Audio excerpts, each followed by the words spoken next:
സാന്ദ്ര തോമസിന് തിരിച്ചടി. ഹർജി കോടതി തള്ളി. ആരോപണങ്ങൾക്ക് പിന്നിൽ സാന്ദ്രയുടെ അസഹിഷ്ണുതയെന്ന് ലിസ്റ്റിൻ. മലയാള സിനിമയിലെ നിർമ്മാതാക്കളുടെ സംഘടനയായ പ്രൊഡ്യൂസേഴ്സ് അസോസിയേഷൻ തെരഞ്ഞെടുപ്പുമായി ബന്ധപ്പെട്ട തർക്കത്തിൽ സാന്ദ്ര തോമസ് സമർപ്പിച്ച ഹർജി കോടതി തള്ളി.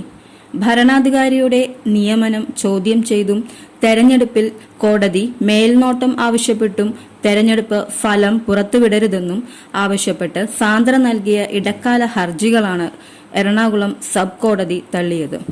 എന്നാൽ നോമിനേഷൻ തള്ളിയതിനെതിരെ സാന്ദ്ര നൽകിയ ഹർജിയിൽ കോടതി വിശദമായ വാദം കേൾക്കും. എന്നാൽ ഇത് സമയമെടുക്കുന്നതിനാൽ നാളെ നടക്കുന്ന തെരഞ്ഞെടുപ്പിൽ സാന്ദ്രയ്ക്ക് മത്സരിക്കാൻ കഴിയില്ലെന്ന് വ്യക്തമായി. തിരിച്ചടിയല്ലെന്നും എക്സിക്യൂട്ടീവ് കമ്മിറ്റിയിലേക്ക് താൻ മത്സരിക്കുമെന്നും സാന്ദ്ര പ്രതികരിച്ചു.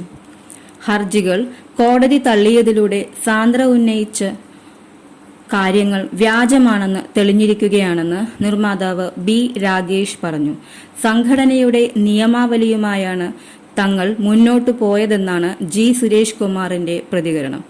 ആരോപണങ്ങൾക്ക് പിന്നിൽ സാന്ദ്രയുടെ അസഹിഷ്ണുതയാണെന്ന് പറഞ്ഞ ലിസ്റ്റിൻ സ്റ്റീഫൻ ഇനി കോടതി കള്ളം പറഞ്ഞതാണെന്ന് സാന്ദ്ര പറയുമോ എന്നും പരിഹസിച്ചു.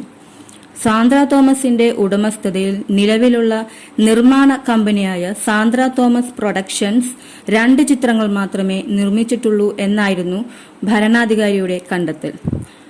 ലിറ്റിൽ ഹാർട്ട്സ്, നല്ല നിലാവുള്ള രാത്രി എന്നിവയാണ് ആ ചിത്രങ്ങൾ.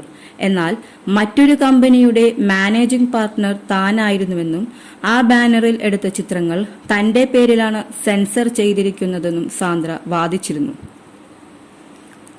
വിജയ് ബാബുവുമായി ചേർന്ന് ചിത്രങ്ങൾ നിർമ്മിച്ച ഫ്രൈഡേ ഫിലിം ഹൌസിന്റെ കാര്യമാണ് സാന്ദ്ര സൂചിപ്പിച്ചത്. ഒരു സ്ഥിരം അംഗത്തിന് 3 സെൻസർ സർട്ടിഫിക്കറ്റുകൾ ഉണ്ടെങ്കിൽ മത്സരത്തിന് യോഗ്യതയുണ്ടെന്നാണ് സംഘടനാ നിയമാവലിയിൽ പറയുന്നതെന്നും 9 സിനിമകൾ തന്റെ പേരിൽ സെൻസർ ചെയ്തിട്ടുണ്ടെന്നും സാന്ദ്ര തോമസ് വാദിച്ചിരുന്നു. എന്നാൽ പത്രിക തള്ളുകയാണുണ്ടായത്. അതേസമയം സംഘടനയുടെ എക്സിക്യൂട്ടീവ് കമ്മിറ്റിയിലേക്ക് മത്സരിക്കുന്നതിന് സാന്ദ്രയ്ക്ക് തടസ്സമില്ല.